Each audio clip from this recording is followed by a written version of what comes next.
Muy buenas tardes para todos. Esto es El Mundo Ahora de France 24. Soy Daniela Blandón Ramírez. A continuación, los titulares. Irán y Estados Unidos se atacan mutuamente y amenazan a sus infraestructuras críticas a medida que la guerra se recrudece. Teherán pide a sus aliados hutíes cerrar la principal ruta de exportación de petróleo del Mar Rojo. En Kiev, cientos de personas protestan contra la salida del ministro de Defensa ucraniano, Mikhailo Fedorov. Con 35 años, el exfuncionario impulsó la robotización del ejército, pero rivalizaba en popularidad con el presidente Volodymyr Zelensky y chocaba con altos mandos militares e industriales. El Tribunal de Justicia de la Unión Europea avala la ley de amnistía para los independentistas catalanes. Impulsada por el gobierno de Pedro Sánchez, la iniciativa le permitió lograr la mayoría en el Congreso de los Diputados para sacar adelante su agenda política.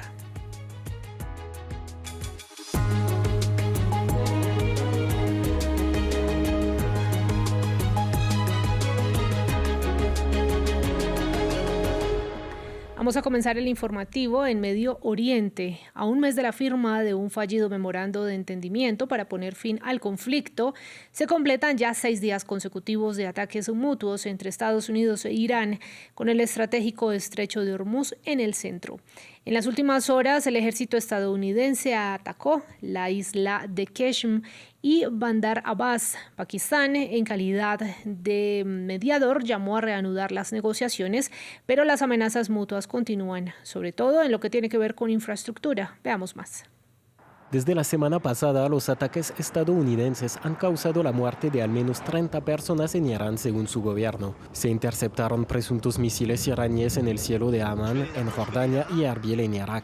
Irán ha seguido bombardeando instalaciones estadounidenses en la región, como en Kuwait, que sufrió varios ataques el jueves. Estábamos en un periodo de calma durante las negociaciones. Pensábamos que las cosas llegarían a su fin, pero la guerra ha regresado y creo que será más intensa. Teherán alzó la voz amenazando con atacar infraestructuras estadounidenses en la región. Si las recientes amenazas del presidente descerebrado de Estados Unidos de atacar la infraestructura de la República Islámica de Irán son llevadas a cabo por el ejército invasor, entonces todo lo que hasta ahora ha permanecido intacto gracias a la moderación de Irán, es decir, toda la infraestructura de la región, será destrozada por la poderosa Fuerza Armada de la República Islámica de Irán. Por su parte, Estados Unidos lanzó otra oleada de ataques contra Irán, aunque Trump afirmó que Teherán busca llegar a un acuerdo. Tienen muchas ganas de llegar a un acuerdo. No les gusta lo que estamos haciendo. Ya veremos si lo logramos con ellos o si acabamos con esto. A pesar de las afirmaciones de Donald Trump, Irán ha señalado que el memorando de entendimiento pactado en junio quedó destrozado y las esperanzas de un avance diplomático se desvanecen a medida que los ataques se multiplican. Mientras tanto, Estados Unidos ha reanudado su bloqueo de los puertos iraníes en el estrecho de Hormuz. Irán calificó eso de línea roja y amenazó con bloquear todas las exportaciones de petróleo de Medio Oriente. En la única señal de baja de las tensiones, Irán también anunció la liberación de una mujer estadounidense encarcelada desde 2024, una medida saludada por Donald Trump. Nos quedamos en la región porque en Israel el primer ministro Benjamin Netanyahu asistió este jueves a una sesión parlamentaria en Jerusalén en medio de denuncias de que se están tramitando leyes express antes de las elecciones generales de octubre. Una de ellas disminuye el poder de la fiscal general. Conectamos por eso con Yanira Gómez Muñoz, nuestra corresponsal para Israel y los territorios palestinos. Yanira, muy buenas noches para usted. ¿En qué consisten esas denuncias y qué otras leyes hacen parte de esta lista por aprobar? Sí, la más polémica, buenos saludos.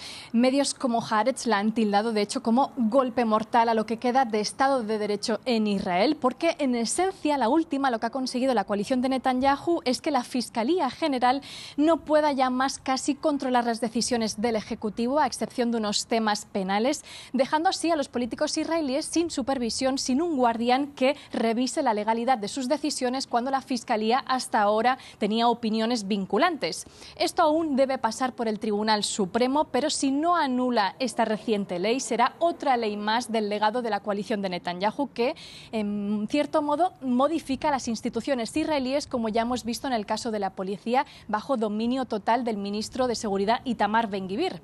En el caso de esta ley, el gobierno de Israel siempre ha perseguido a la fiscal general, también hacía parte de aquella polémica reforma judicial que se remonta a 2022, como recordaréis, pero también se interpreta como una venganza personal de Netanyahu contra los poderes que lo han estado.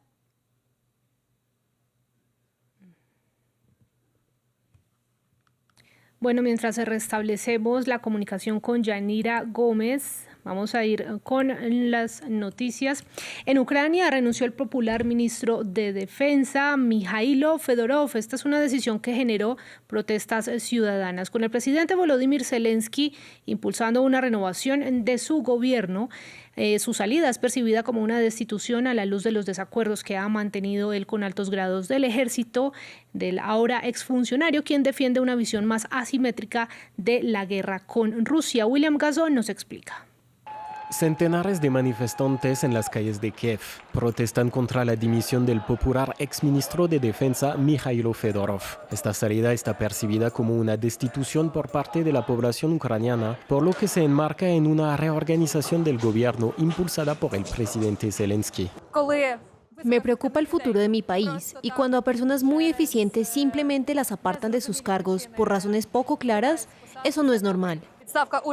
Mikhailo Fedorov ganó popularidad respaldando la implementación de una guerra más asimétrica contra Rusia. Esto consistió en introducir el uso de más tecnología en la estrategia militar de Kiev para proteger mejor la vida de los soldados en el frente. El exministro de Defensa también simboliza un cambio dentro de las fuerzas ucranianas, acusadas de estar paralizadas por la corrupción y una burocracia heredada de la época soviética. Aún saliendo, Fedorov defendió su visión de las Fuerzas Armadas y de la guerra contra Rusia.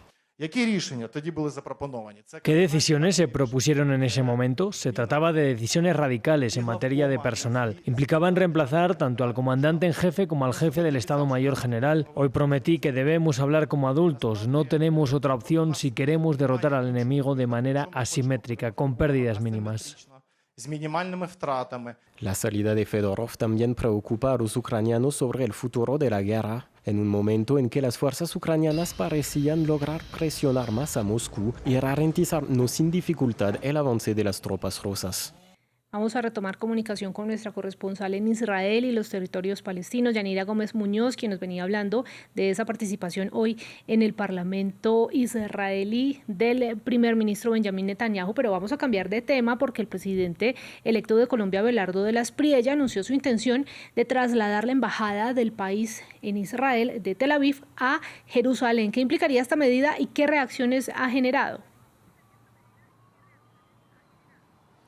Así es, lo había adelantado ya ayer el ministro de Exteriores israelí Gideon Sar, pero hoy lo ha confirmado el presidente electo de Colombia cuando asuma a partir del 7 de agosto de la Espriella, asegura que retomará la alianza histórica con Israel, que traduce esto en mover esa embajada de Tel Aviv a Jerusalén, además de intercambiar embajadores y eliminar los visados, además, por último, de tener un apoyo mucho más importante de Colombia en la ONU hacia Israel. Todo esto después de que el expresidente Gustavo Petro rompiera relaciones con Israel en mayo de 2024 por la masacre en Gaza a modo de condena, unas relaciones que tengamos en cuenta se basan en la seguridad, la tecnología, en las armas israelíes, el carbón colombiano, pero que ahora evidentemente supone una gran polémica porque significaría que Colombia, con este traslado aquí a Jerusalén, significa que Colombia, en el marco de una ocupación israelí, reconoce la ciudad como capital de Israel, en contraposición, por supuesto, a resoluciones de la ONU, al derecho de los palestinos e incluso a una solución pacífica palestino-israelí. De ahí el rechazo de 57 países que forman parte de la Organización para la Cooperación Islámica, además del grupo islamista Hamas en Gaza. Yanira Gómez, nuestra corresponsal para estos territorios, muchas gracias por la información. Vamos a cambiar de tema y nos dirigimos a España, donde el Tribunal de Justicia de la Unión Europea avaló la ley de amnistía para los independentistas catalanes, impulsada por el gobierno de Pedro Sánchez. El texto cerraría los procesos judiciales de unos 300 activistas y policías. La derecha y la extrema derecha critican al Ejecutivo socialista por ser supuestamente indulgente con el separatismo. Mientras la Moncloa aplaude la medida que dice soluciona la situación en Cataluña, gobernada ahora también por los socialistas. Jofre Lombard, periodista y analista, especialista en política catalana, nos explicó previamente qué tipo de procesos se cierran. Esta sentencia de hoy del Tribunal de Justicia Europea cierra todos los casos. Lo que sí es cierto es que los va a cerrar a velocidad distinta. Es decir, hay una serie de casos, por ejemplo, vinculados al Tribunal de Cuentas, que estos hoy mismo podían quedar desactivados. Eso incumbe a una serie de altos cargos de la Generalitat que solamente tomaron decisiones administrativas. Este caso ya no reviste ningún recorrido más, por lo tanto, de manera automática se podría aplicar. Los casos más complejos serían los que afectan, por ejemplo, a Carles Puigdemont, puesto que su situación en el exilio ha suscitado una serie de cuestiones prejudiciales de las que ahora se tiene que pronunciar el Supremo. Lo que pasa que con la decisión del Tribunal Europeo de hoy, el Supremo tiene poco margen de interpretación como para aplicar. Eso sí, el propio Tribunal Europeo le da 2 meses de plazo al Tribunal Supremo para que aplique dicha ley de amnistía. Y el Mundial de Fútbol se toma un receso a la espera de los 2 partidos finales del fin de semana. Mientras millones siguen el torneo desde las tribunas y las pantallas, en Ciudad de México hay quienes promueven iniciativas que buscan hacer del fútbol un espacio más inclusivo. Nuestro corresponsal Jorge Hurtado nos muestra otras formas de vivir este deporte. Emilio Rosado juega un amistoso con su equipo en el sur de Ciudad de México. En tiempos de Mundial, él ve una oportunidad. Desde la Liga de Fútbol de la Diversidad Sexual, busca que el balón rompa barreras y prejuicios en un deporte con un largo historial de denuncias por machismo y homofobia. Nosotros en Kraken buscamos siempre dar esa visibilidad al espacio seguro para que la gente de la comunidad se pueda acercar a nosotros y tenga un espacio donde pueda desarrollarse de manera segura, siendo ellos mismos, ellas mismas, ellos mismos, sin ningún comentario, prejuicio o tabú. A varios kilómetros de ahí, el balón no se ve, se escucha. Es un entrenamiento de las jugadoras de Chilangas FC, el primer equipo femenino de fútbol para personas con discapacidad visual de la ciudad. Varias de sus integrantes jugarán en la primera Copa América Femenina de Fútbol Ciego el próximo septiembre. Paulina, de 31 años, sueña con ser una más. Que nos apoyen, que nos escuchen, que nos ayuden a llegar a ser el primer equipo nacional que vaya a representar a México en esta disciplina, fútbol 5 para ciegas, y seríamos el primer equipo de México en ir a competir a una Copa América. En la explanada del Museo Tamayo, el partido parece imposible, la cancha está inclinada, llena de desniveles y montículos.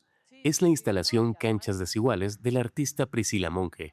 Creo que el momento del Mundial es un momento idóneo para esta obra, que ya se ha presentado en años anteriores, porque es una obra que precisamente pone en tela de juicio lo que significa estar en una cancha desigual, lo que significa tener una discapacidad, lo que significa tener estos territorios desiguales, y también tiene que ver con el propio juego de fútbol, que pues las reglas del juego no siempre son las mismas. Mientras el Mundial celebra el fútbol en las grandes canchas, Emilio, Paulina y otros colectivos recuerdan que el reto también pasa por abrir espacio a quienes todavía luchan por ser parte del juego.